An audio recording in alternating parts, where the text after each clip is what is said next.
తెలుగు పంచాంగం ప్రకారం జూలై 6వ తేదీ శనివారం నుంచి ఆషాఢమాసం ప్రారంభం అయ్యి వచ్చే నెల ఆగస్టు 4న ముగుస్తుంది.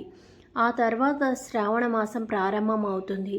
మన హిందూ ధర్మంలో ఈ ఆషాఢమాసాన్ని కోర్కెలు తీర్చే మాసంగా పరిగణిస్తారు. ఆషాఢమాసం అంటేనే పూజలకు, ఉపవాస దీక్షలకు ఎంతో పవిత్రమైనది. ఈ సందర్భంగా ఆషాఢమాసం విశిష్టత, పాటించాల్సిన నియమాలేంటో ఈ వీడియోలో వివరంగా తెలుసుకుందాం. వీడియోని ఎక్కడా కూడా స్కిప్ చేయకుండా చివరి వరకు చూడండి. ముఖ్యంగా ఆషాఢమాసంలో వివాహాది శుభకార్యాలు అస్సలు చేయకూడదు. కొత్తగా పెళ్ళైన జంటలు ఆషాఢమాసంలో కాపురం చేయకూడదు. ఈ ఆషాఢం మొత్తం కూడా భార్యాభర్తలిద్దరూ బ్రహ్మచర్యం పాటించాలి. కొత్త కోడల్ని ఖచ్చితంగా పుట్టింటికి పంపించాలి. ఎందుకంటే ఈ ఆషాఢ మాసంలో మహిళలు గర్భం దాల్చకూడదు. కాబట్టి ఈ ఆషాఢ మాసంలో కొత్తగా పెళ్ళైన భార్యాభర్తలు దూరంగా ఉండాలి. ఆషాఢ మాసంలో కొత్త కోడలు పుట్టింటికి వెళ్ళకపోతే అత్తాకోడల మధ్య మనస్పర్ధలు వచ్చి గొడవలు జరుగుతాయి. ఈ ఆషాఢ మాసంలో ఎలాంటి శుభకార్యాలు చేయకూడదు. పురాణాల ప్రకారం ఈ ఆషాఢ మాసం నుండి 4 నెలల పాటు శ్రీ మహావిష్ణువు విశ్రాంతి తీసుకుంటాడు. కాబట్టి ఈ ఆషాఢ మాసంలో శుభకార్యాలు నిర్వహించకూడదు. ఈ ఆషాఢ మాసంలో మునగాకు పప్పు, అలాగే నేరేడు పండ్లను తప్పనిసరిగా తినాలి.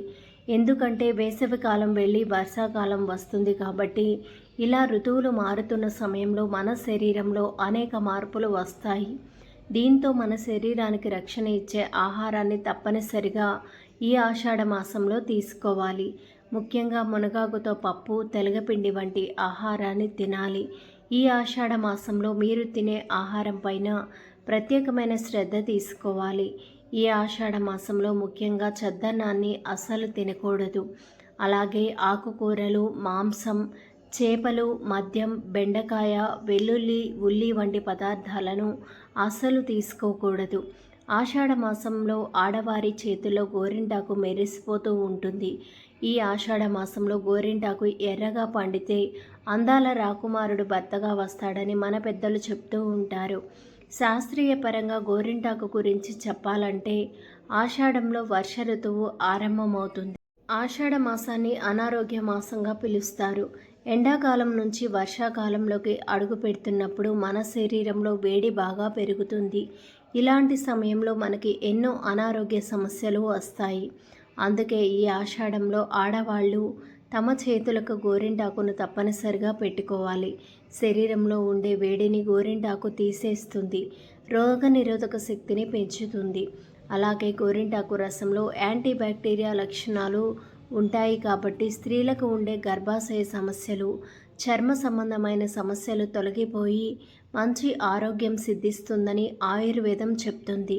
ఈ రోజుల్లో చాలామంది మంచంపైనే కూర్చొని భోజనం చేస్తారు. అలా అస్సలు చేయకూడదు.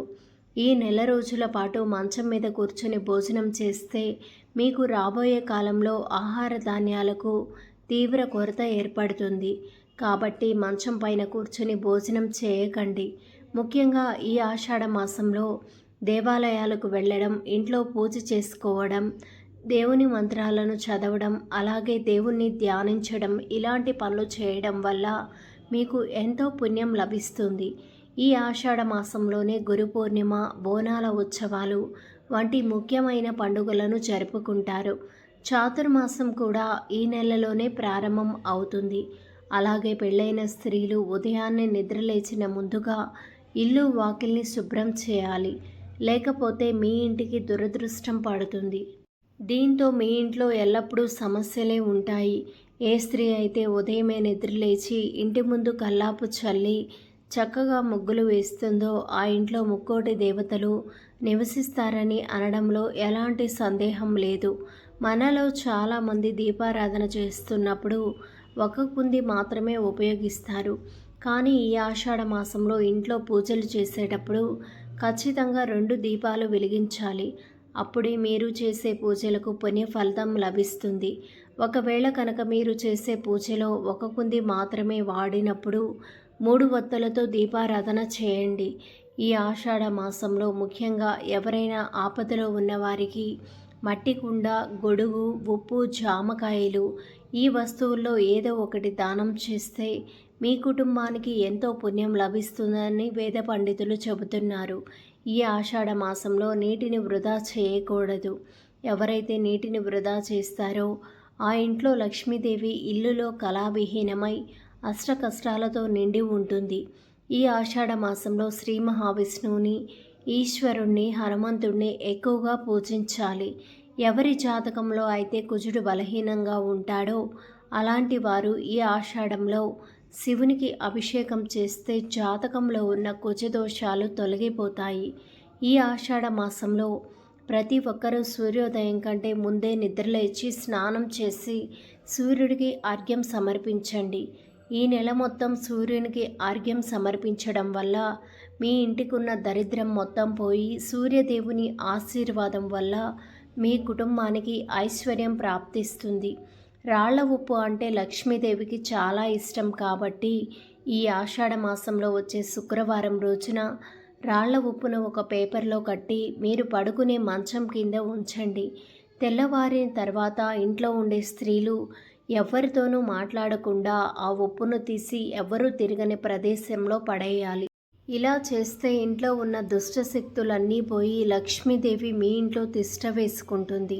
ఇక విపరీతమైన అప్పుల బాధతో ఇబ్బంది పడుతున్న వారు అప్పుల బాధలు తీరాలంటే కొబ్బరి నూనెతో దీపారాధన చేయడం మంచిది. పూజ చేసేటప్పుడు కొబ్బరి నూనెతో దీపారాధన చేస్తే ఇంట్లో డబ్బు సమస్యలు ఉండవు. ఈ ఆషాఢ మాసంలో ముఖ్యంగా గాయత్రి మంత్రాన్ని జపించాలి. ఈ ఆషాఢ మాసంలో ఎవరైతే గాయత్రి మంత్రం జపిస్తారో అలాంటి వారికి అదృష్టం వరిస్తుంది. తమ జీవితంలో కష్టాలు ఉండవు. అలాగే మీ జాతకంలో సర్పదోషం ఉంటే ఈ ఆషాఢ మాసంలో ప్రతి సోమవారం శివాలయానికి వెళ్ళి ఆవు పాలతో అభిషేకం చేయండి. ఇలా చేస్తే కాలసర్పదోషాలు తొలగిపోయి శివుని అనుగ్రహం లభిస్తుంది. ఈ ఆషాఢ మాసంలో ఎక్కువగా యాగాలు నిర్వహించే చోటకు వెళ్తే ముక్కోటి దేవతల ఆశీర్వాదం వల్ల మీ ఇంటికి అదృష్టం వరిస్తుంది. ధన్యవాదములు. ఈ వీడియోని లైక్ చేసి మా ఛానల్ని సబ్స్క్రైబ్ చేసుకొని సపోర్ట్ చేయండి.